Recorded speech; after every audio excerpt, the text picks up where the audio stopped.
Greetings, everyone. It's 1 o'clock here, May 24th. We'll go ahead and get started. This is Alan Cheeves from Learn CST.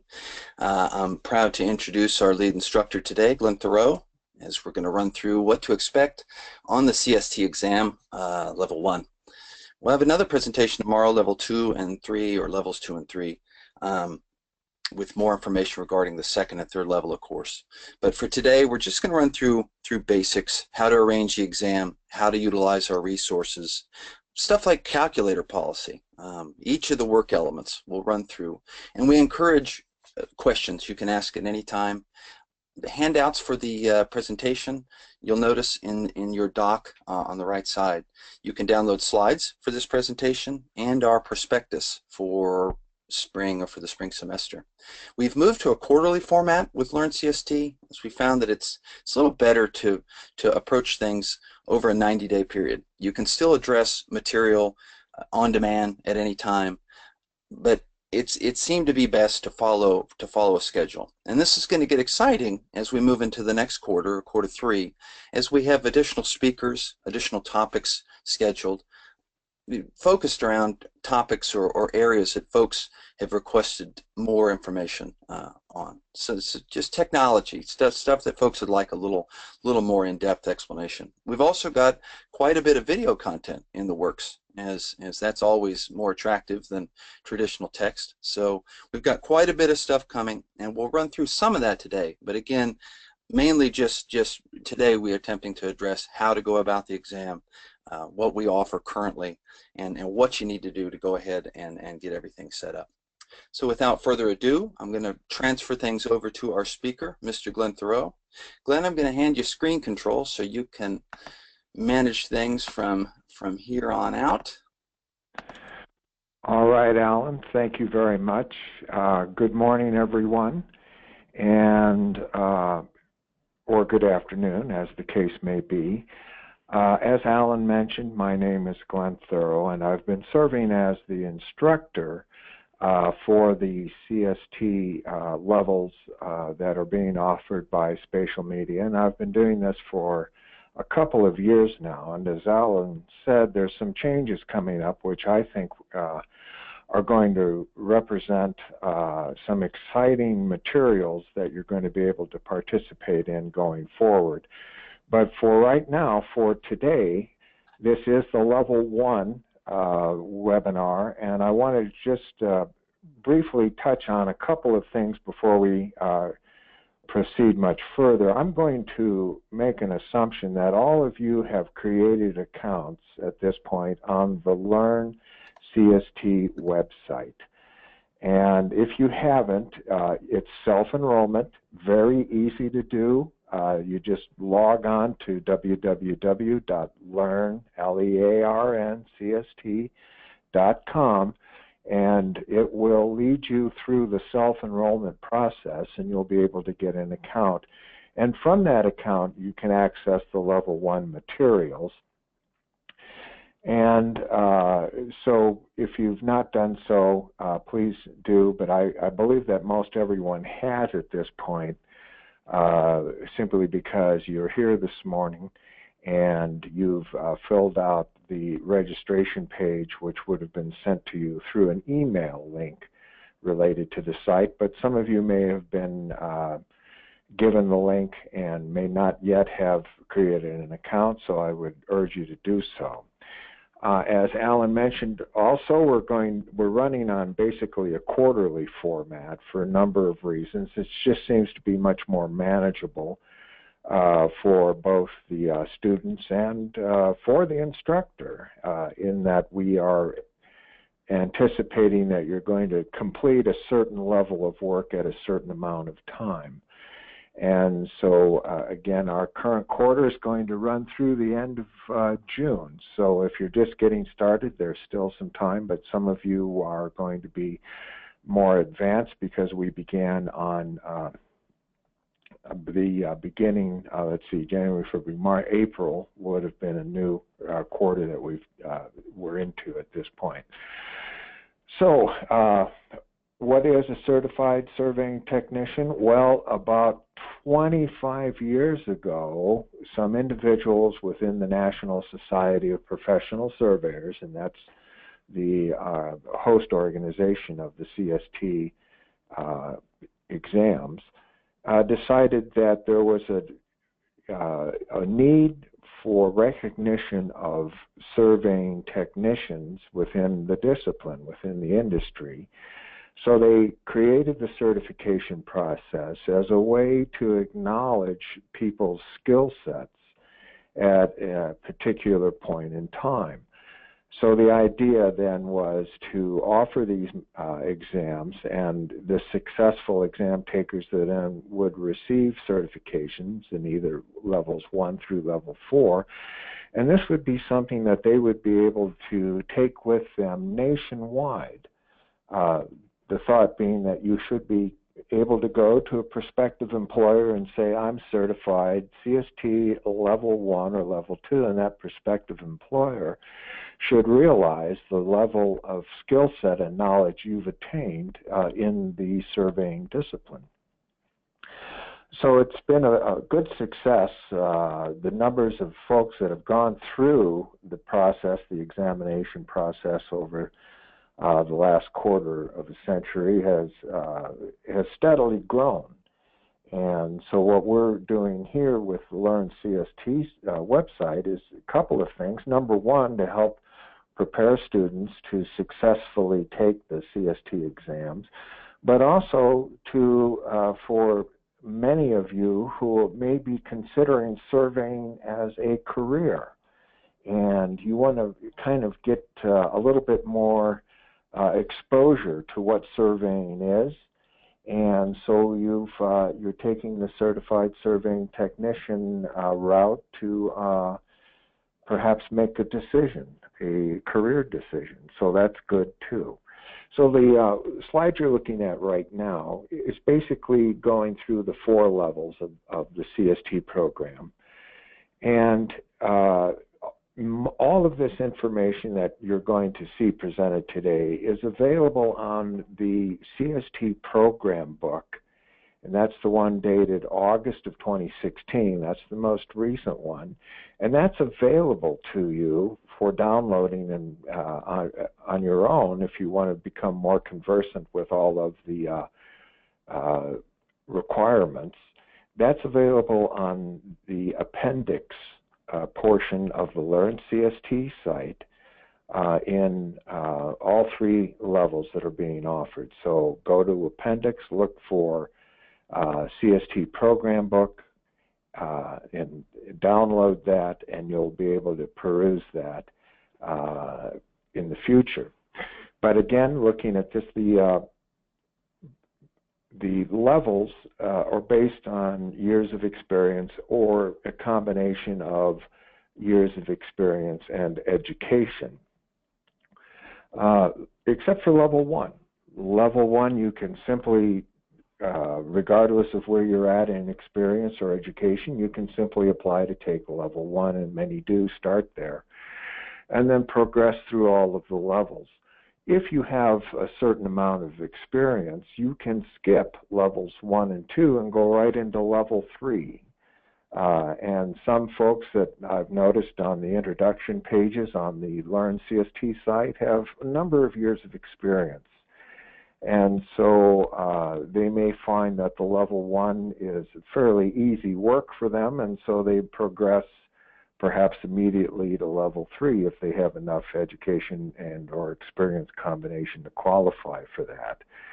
But remember, you cannot go directly into level 4. You must be a level 3 to qualify for level 4, and that's important. Licensed surveyors, and believe it or not, we do have licensed surveyors who want to burnish their credentials, and so they'll also want to be certified as a level 4 CST surveyor. So they are also invited to participate as well. So again, the point here being is that it is a national recognition,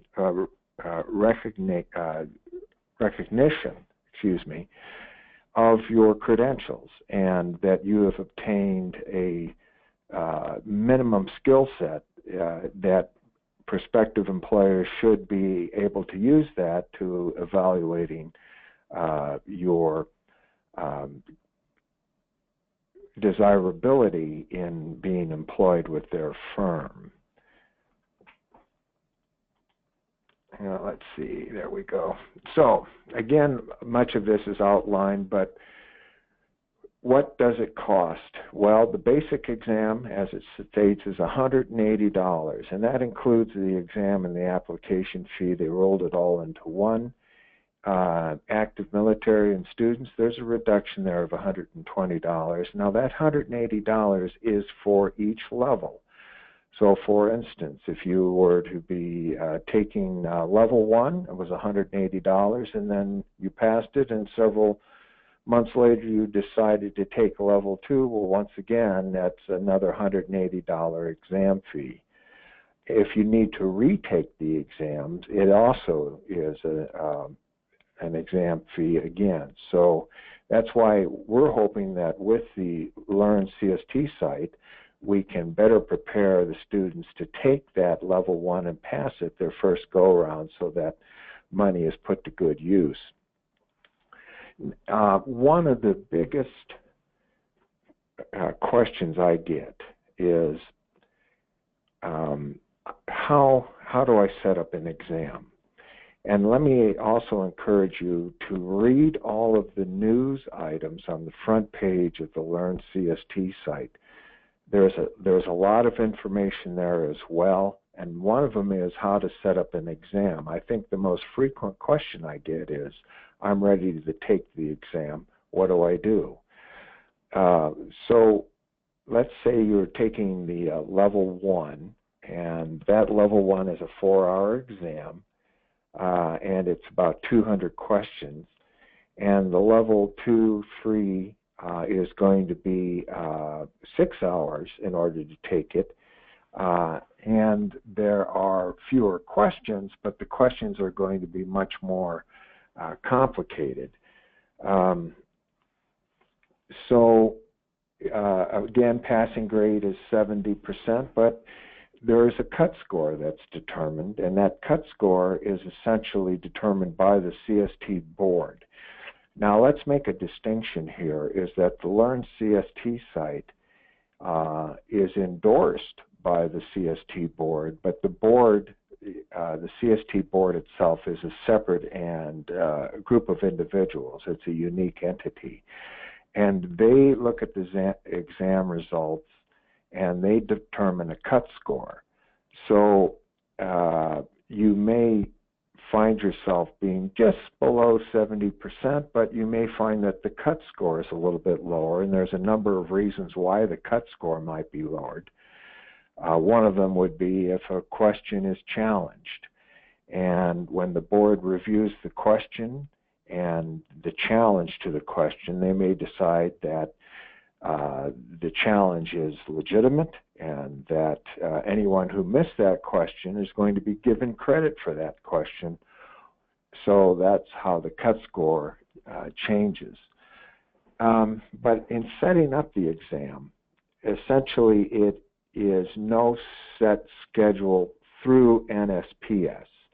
The exams are offered, the paper and pencil exams are offered quarterly, but if you were to take the computer-based test, and I would encourage many of you to go that route, you need to simply have a secure location where you have a computer with internet access and a proctor. And the proctor is somebody who is not your direct supervisor. So let's say you're in a larger company and you have an HR department. Perhaps someone within your HR department would be willing to proctor the exam, computer-based test on site, or even paper and pencil. But one of the advantages of the computer-based test is that you're going to be able to get the results instantaneously. If it's paper and pencil, you're going to have to wait for the board to review the exam and score your exam, and then they'll notify you whether you passed or failed. So the part about the computer-based test is good because it does give you much more immediate results.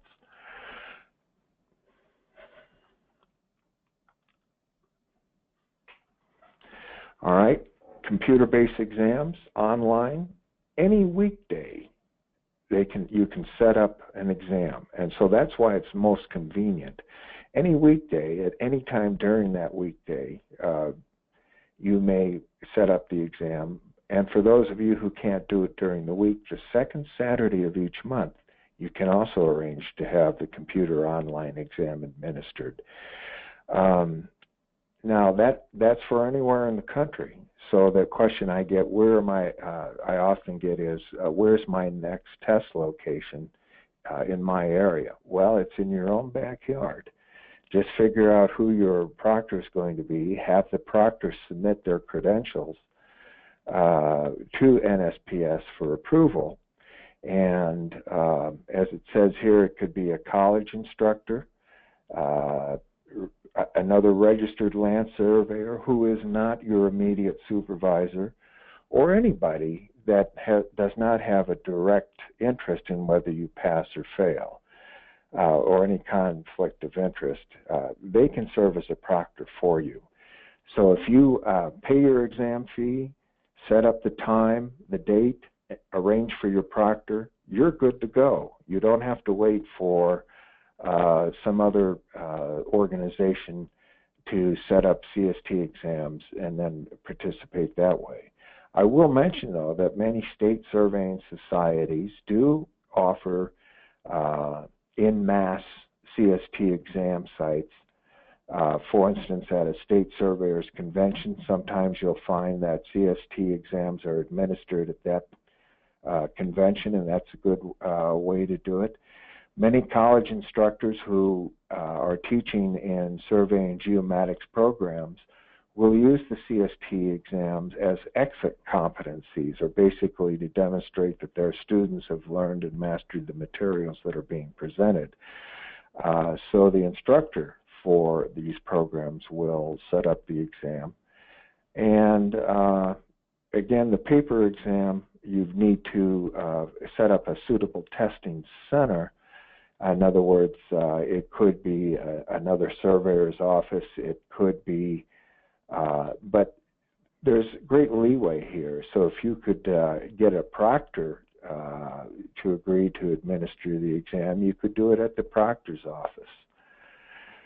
Okay, and again, paper will be, you would set up the location, the paper exams are mailed to you, and then you can go from there. But again, the online exam, simply set up an appropriate time and location and you're good to go. So I really do encourage use of that online format. Calculators. And I cannot emphasize enough that one of the keys to successfully passing these exams is to understand your calculator and how it works. And I know we're talking about calculator policy here, but when I teach surveying classes, I remember I would often have a student come up afterwards, after we've worked some math problems, and ask me, well, how does that work on my calculator? Well, that's not a position you want to be in when the exam actually is occurring. So you need to understand the ins and outs of your calculator and how to convert from decimal degrees to degrees, minutes, and seconds and back using your calculator. Very important. Also, I remember one student who failed the exam, and we looked at his calculator afterwards, and it was set to radians. So that's really going to trip you up. But the calculator policy itself is fairly loose. It's fairly broad. But the thing is, you cannot have a calculator with as it says, a QWERTY keyboard. Any calculator that basically has any kind of an internet access is also prohibited. So you cannot use the calculator on your cell phone. And so have the appropriate calculator with you. Make sure you understand the calculator policy, but more than anything else, make sure you understand exactly how your calculator works. Also note, HP 41s and HP 48s are not allowed in the examination room. So you have a lot of other options, but just remember two of the most popular surveying calculators are not allowed, and so just keep that in mind when you're getting ready for the exam. And again, it's a point for security reasons that they're doing this. So let's talk about how you're going to prepare for the exam. The thing you need to realize here is that the Learn CST site is just one tool available to you.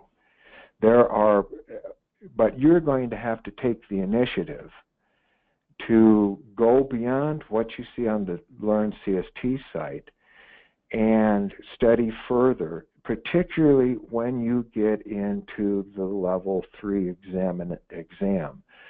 The CST site is designed to help prepare you by giving you a sample of questions that you may be asked, gives you some familiarity with the materials that you're going to be tested on, but it should not be treated as an exhaustive treatment of the subject matter. One of the important things, and we're going to talk about this in a future slide, is that there other texts are available to you. But here's the point. It's an open book exam. The open book exam means that you can take in 3 references or more, but I'm going to suggest 3 to you that are going to help you with the exam itself. One of the important components is understand the index of the text and how the index relates to the materials that are within the text. So in other words, you've got a topic, you've got perhaps you want to look up a definition of something, you go to the index, see if that is listed in the index, and then go back to the appropriate page in the text material that you've brought with you. Now, I know this may sound rather rudimentary to many of you, and I'm sure it is, but you would be amazed, somebody just flipping through page after page after page of a reference book trying to find something that deals with the subject at hand, when in actuality, all they needed to do was go to the index, look up the appropriate term in the index or the subject in the index, and then go to that chapter in their text. So test-taking strategies is another thing. So you've got two, on the level 1, you've got 200 questions, you've got 4 hours. So what are you going to do? Well, you can go through and answer all of the questions that you're sure of through the first pass. Okay, so you may want to skip some of those longer calculation questions and answer the other questions that you're relatively sure of, and you can flag the other questions before you submit the exam.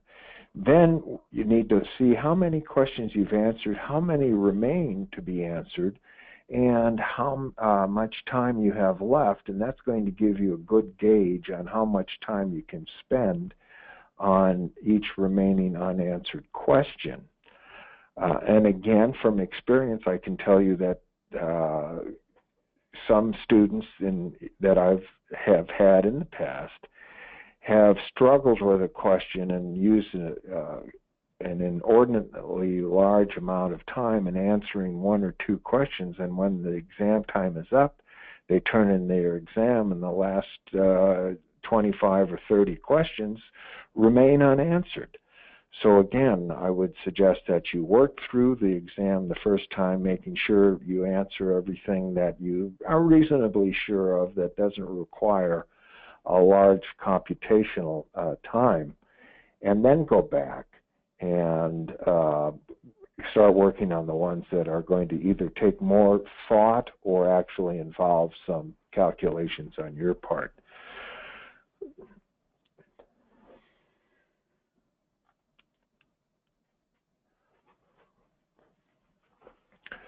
And I mentioned earlier, of course, the quarterly format.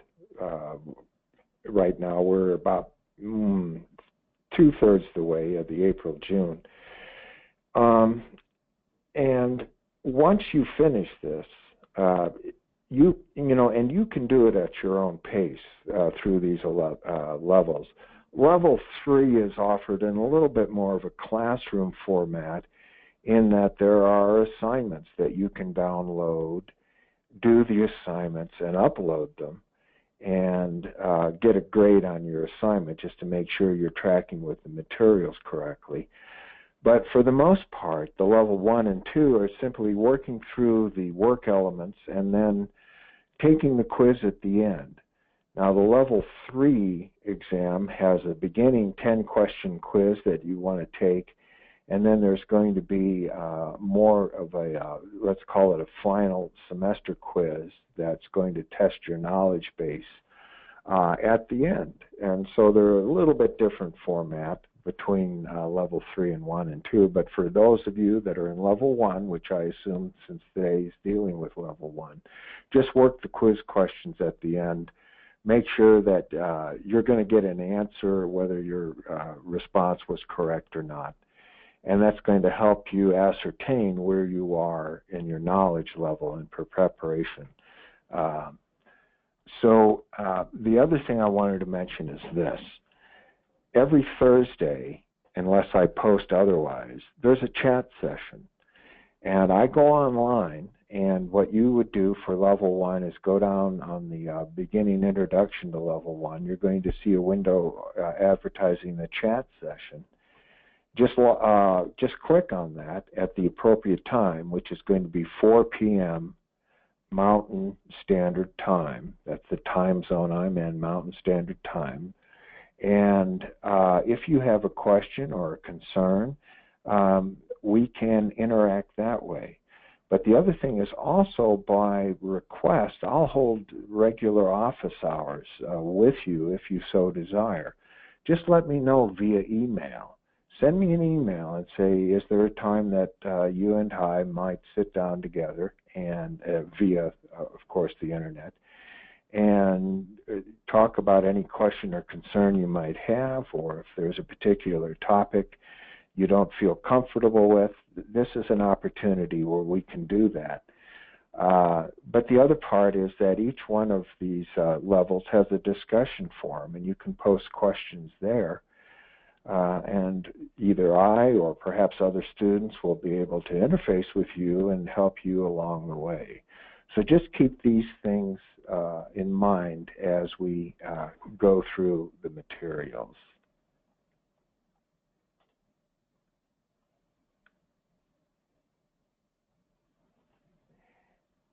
There we are, thank you. Inside of the program book, you will find that all 4 levels are articulated, but if you want to concentrate on level 1, we just have 11 areas, or we call them work elements, that you are going to want to be familiar with. And you can see them listed here, and basically the amount of questions, give or take, that you're going to find concerning that on the actual quiz itself. So again, you need to understand that there's a data bank of questions that is maintained by the CST board.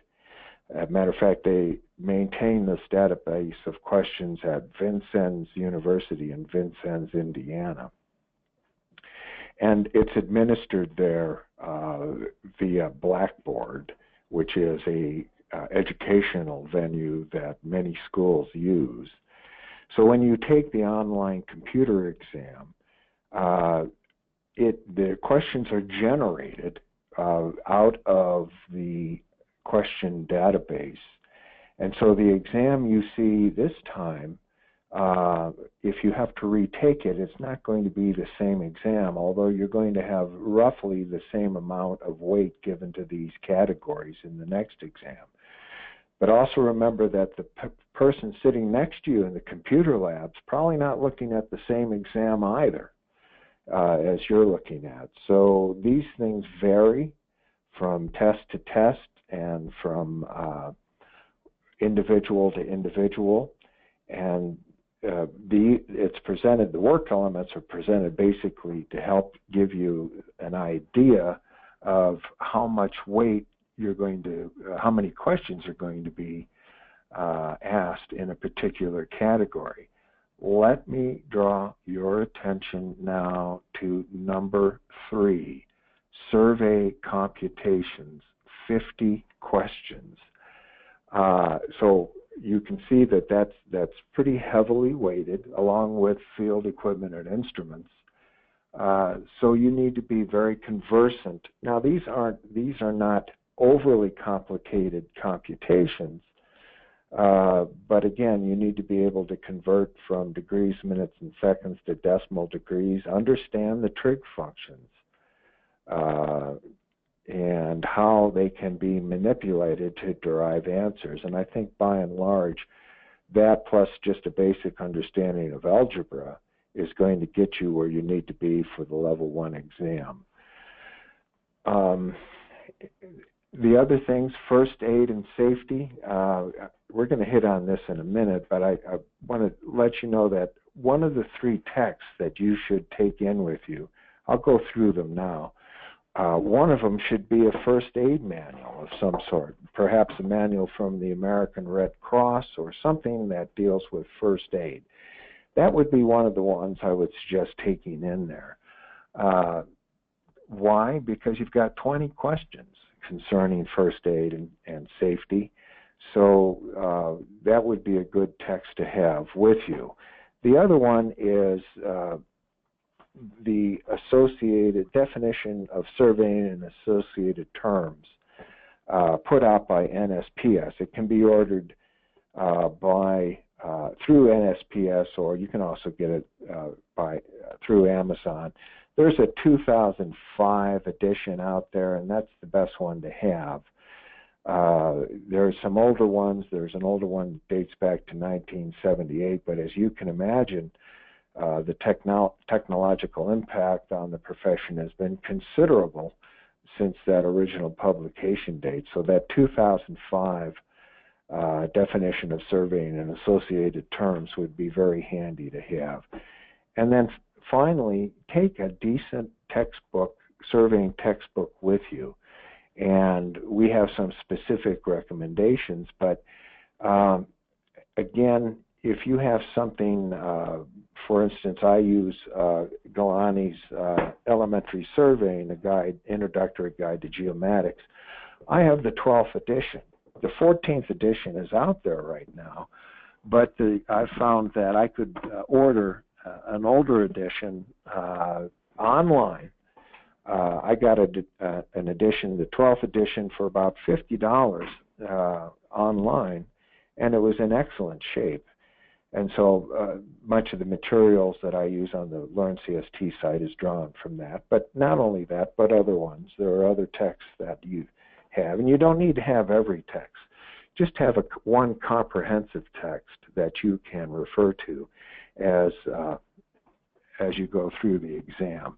So those are 3 recommendations. Again, some manual on first aid and safety. Take that definition of surveying and associated terms, and then a decent textbook on surveying, and you'll do fine, I'm sure. Okay. All right. I'm not going to spend a lot of time on this, but I think you'll be able to, through the program book, please go to the appendix. Please download that. It's in a PDF form, and you'll see this material also presented to you in that book, but it's just covering some of the basic things, as you can see here, the types of surveys. So you go to the site, the Learn CST site, and you'll see many of these dealt with. Particularly, there's a special section on U.S. Public Land Systems, the PLSS, which, for those of you that are in one of the 30 PLSS states, is going to be very important. If you're in one of the colonial states, I would suggest that you become familiar with the PLSS anyway, even though you're primarily meets and bounds, simply because you don't know where the future is going to lead you, and you may find yourself in one of the PLSS states at some point in the future if you're not there now. Let's go through a few more of these. I don't want to spend a lot of time on this, but again, field equipment and instrument, 41 questions. That is rapidly changing. One thing I want to note here, and you'll notice that it says the tools and equipment, radios, and setup, transport, field calibration, various surveying field instruments. The CST board is in the process of updating some of the questions to reflect more of the current industry standards. So there are going to be questions on LIDAR. There's going to be questions on photogrammetry, although photogrammetry certainly has been around a long time. I would point out on the Learn CST site, not in level 1s, but in level 2 and level 3, there are some materials and videos on photogrammetry, which I think are quite useful. So even though you're primarily concerned with level 1, you can visit level 2 if you want and take advantage of some of the materials that are offered at that level as well. Once you have an account on the Learn CST site, you're not limited to the particular level, although I would suggest that if you're in level 1 and plan on taking the level 1 exam, that you concentrate or focus on the materials that are offered in the level 1 site. And computations, again, bearings and angles, the difference between azimuths and bearings, and that's well explained on the site. Volume calculations, unit conversions from inches to decimal portions of a foot is very important. Adding and subtracting bearings, adding and subtracting azimuths, just that kind of basic thing. And that's considered a math question. So even though there's 50 questions, don't think they're all going to ask you to derive, the square root of some number manually or something like that. That's not the case, but understand area calculations for basic geometric shapes would be very handy. And as it says here, map scale, there are a few questions on map scale and conversions from map scale to actual measurements on the ground. So just keep that in mind. Again, 6 questions, horizontal, vertical control. There's a section on that also in the Learn CST site. Okay, duties of a technician, and I think most of these are fairly self-explanatory. And let's keep moving through here in the interest of time. Field notes, again, there is a section on field notes on the Learn CST site. But remember that this is not an exhaustive treatment, but you need to understand the essence of good field note taking. and what's contained within a good set of field notes, and be able to interpret field notes for various types of surveying activities. And plan reading, okay, also an important component, 17 questions in plan reading. And here we go. First aid and safety. Again, I've mentioned the importance of having some sort of a first aid manual with you. Field treatment, first aid treatment and safety is an important component in any field survey operation, particularly as you advance to party chief. You are going to be directly responsible for the safety and well-being of your crew, although, as it mentions, every crew member is responsible for safety, but particularly a party chief. You don't want to put your crew in harm's way, or if something happens in the field, to be able to take immediate appropriate action to alleviate whatever the calamity was. All right. Drafting. Incidentally, you'll notice level 1 is just a level 1 exam, but as you go to levels 2, you have 2 different tracks you can take. You can take an office track, you can take a field track, and they are not differentiated on the Learn CST site. But after you pass level 1 and you decide to go to level 2, you can take one or both, field track and office track. They are separate exams with separate exam fees, but you are given an option as far as what you want to focus or concentrate on. Instruments, again, self-explanatory, the use of electronic instruments, and again, that would be terrestrial laser scanners, would be an important component of that understanding, because I do believe that you may see questions concerning that on the updated exams as they add to the exam. One other thing is have some historical knowledge about how the surveying profession developed and how it has evolved over the years. And I remember one student coming up and was just flabbergasted that there was a question about a sextant. Well, out here in the West, we don't have that big of a need for sextants, but there was actually a question about a sextant, and he wanted to know why I didn't cover that in class. He's right, I should have, because that's a historical point within the surveying profession, and so I should have at least given some rudimentary exposure to sextants. For those of you along the coastal states, I'm sure you probably have much more familiarity than those of us who are landlocked here in the interior. Now let's quickly go through some of the recommended reading, and again, remember that the Learn CST site is one tool. There are many tools out there available to you, and you need to expand your fields of study.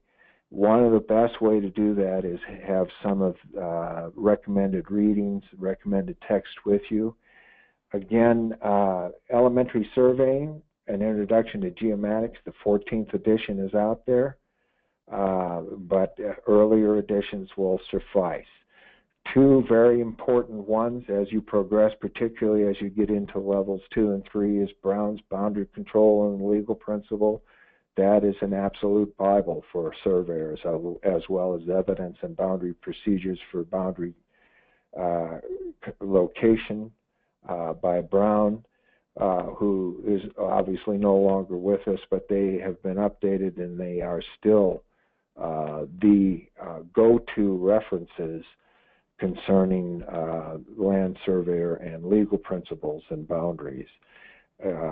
Earlier editions are available. The new editions are out there. A brand new edition is fairly expensive, but the older editions will serve in many instances.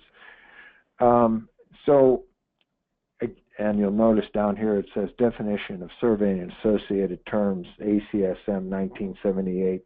ACSM is no longer in existence. It is now simply NSPS, and again, the volume I would use is 2005.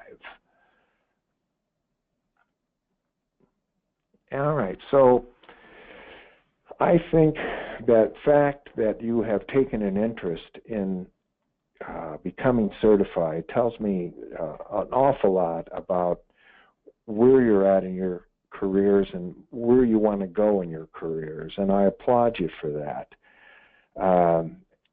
Certification is a great, CST certification in all levels is a great beginning place. Some of you may consider continuing on and taking the fundamentals of surveying an exam at some point in the future.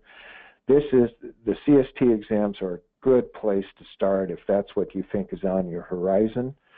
Of course, check the local licensing laws in your state if you do wish to become licensed as a surveyor. They vary from state to state. For instance, where I'm at here in New Mexico, it is a 4-year degree requirement to become licensed. But other states have different various requirements. But any good starting point is going to be the Learn CST certification. It's just going to help you along the way. And so we're happy if we can help you in that regard. Again, if utilize the chat session, or if you need to, request office hours. I'm here to help you in any way I can moving forward in your careers.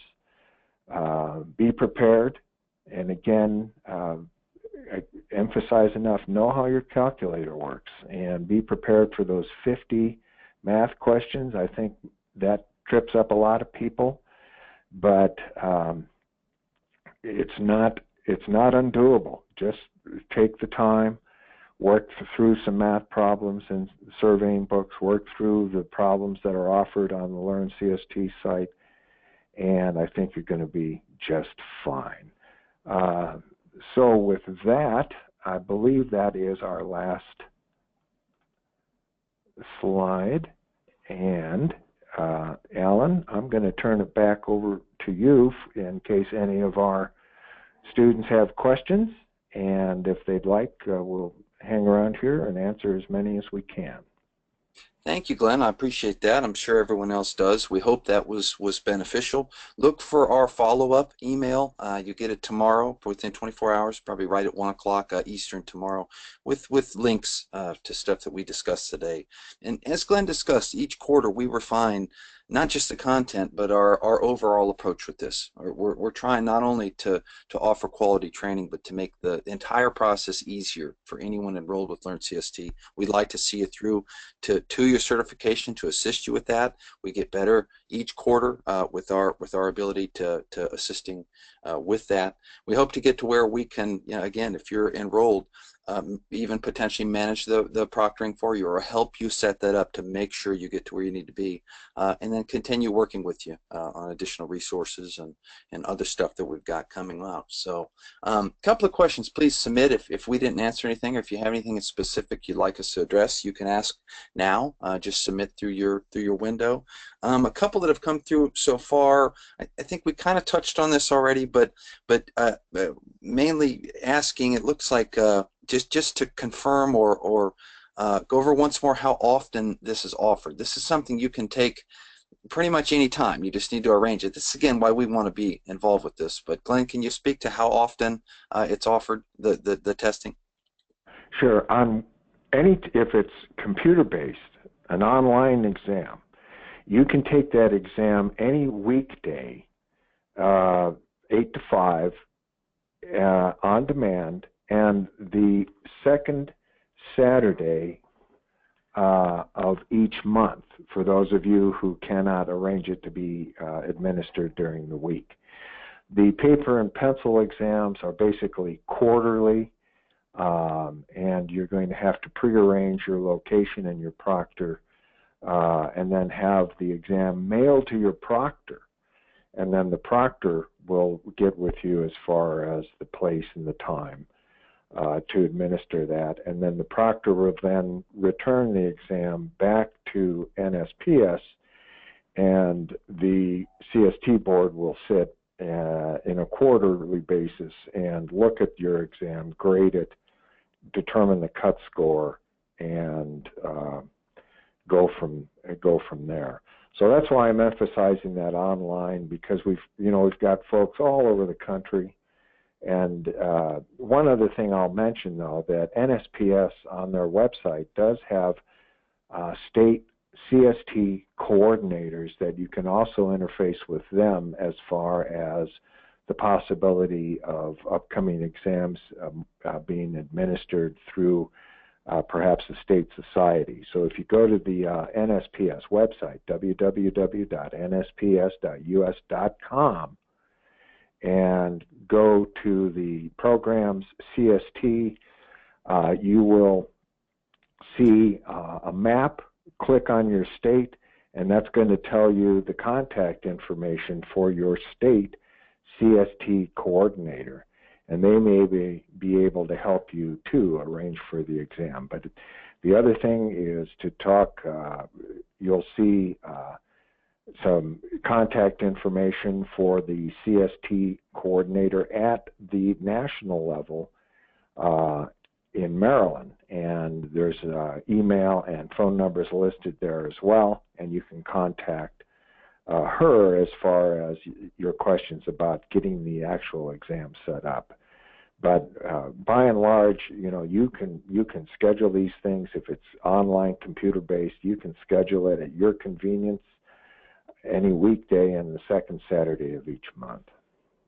Yeah, you can go either way, but of course online seems optimal as long as you can do that. So we'll support this. We know most of these contacts and know who to reach out to and why. So look in the upcoming quarters for assistance or for an enhanced approach from us.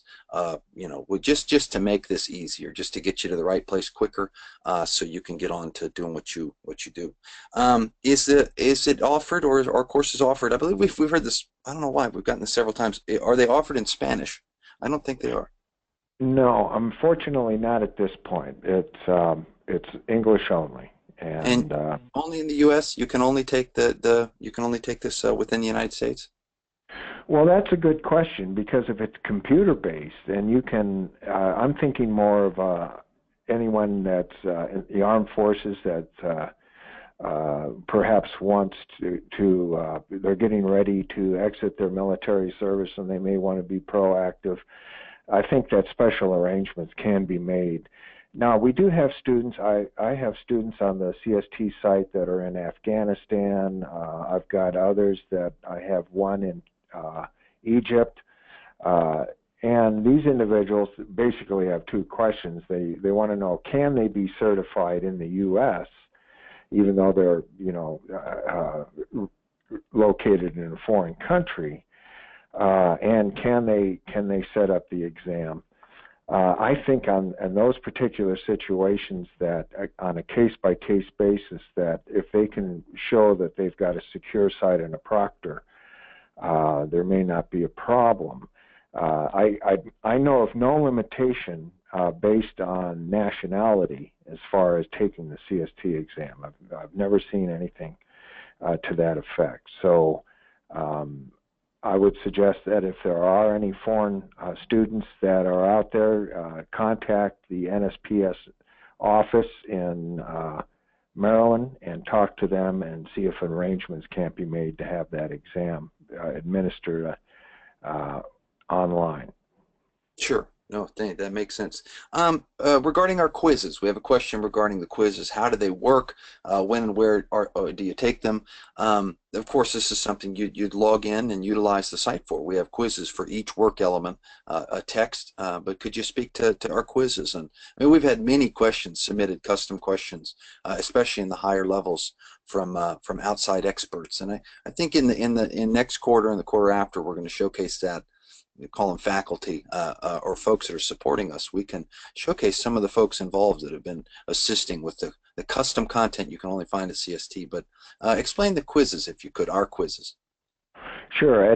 You go through the work element, and as you finalize, go through the various files in a work element, one of the last ones you're going to see for levels 1 and 2, you're going to see a quiz. And that basically, it's a multiple choice quiz. And generally, these quizzes run from 10 to 15 questions.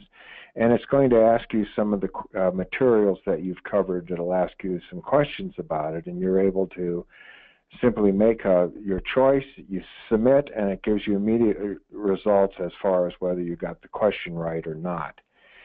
So, and you can take it multiple times. There's no penalty involved. So you may run through it the first time and decide that on reflection that a different answer was the appropriate answer, and you try it a second time and you got it right, so that'll just help you reinforce it. Again, level 3, there's a beginning quiz of 10 questions, and then at the end there's going to be more or less of a more comprehensive exam. I'm going to call that, rather than a quiz, an exam. And that again is throughout some of the other outside faculty that have suggested questions for that, and we utilize that as a final sort of exit competency to see whether you're ready to take that CST level 3 exam or not. So, but for level 1, just take the quiz at the end of each work element, see how you do, and where you may need to spend extra focus time. Yes, absolutely. There's a question regarding the schedule or the recommended schedule.